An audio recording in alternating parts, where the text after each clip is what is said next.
Bonjour et bienvenue sur Radio Récif. Bonjour Effie. Bonjour Victorien. Vous allez nous parler aujourd'hui du suivi de santé au travail dès 45 ans. Mais pourquoi 45 ans ? Eh bien parce que c'est l'âge identifié par le législateur pour initier des visites obligatoires telles que la visite médicale de mi-carrière et celle de fin de carrière. Et puis, il n'y a pas d'âge pour prendre soin de soi.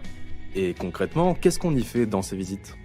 On établit un état des lieux et on évalue l'adéquation entre le poste de travail et l'état de santé du travailleur à date, en tenant compte des expositions à des facteurs de risque professionnels auxquels il a été soumis et en tenant compte aussi de son âge et de son état de santé.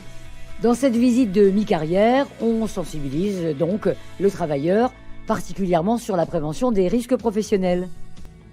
Vous évoquiez également une visite de fin de carrière. À qui s'adresse-t-elle ? Elle s'adresse davantage aux salariés qui sont exposés à des risques particuliers pour leur santé ou leur sécurité. Ces mêmes salariés qui bénéficient d'ailleurs tout au long de leur carrière d'un suivi santé-travail renforcé. Et entre la visite de mi-carrière et de fin de carrière, qu'est-ce qui se passe ? Il se passe des visites périodiques obligatoires, mais également des visites occasionnelles qui peuvent être demandées par le salarié, le médecin de travail ou encore l'employeur.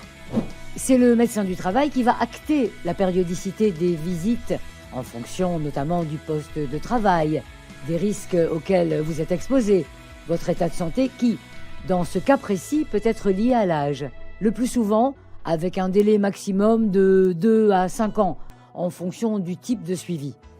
Finalement, il s'agit de préserver notre santé dans notre milieu de travail.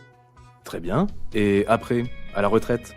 Si vous avez été exposé à certains risques professionnels ou agents cancérigènes durant votre carrière, vous pourrez bénéficier d'un suivi post-professionnel.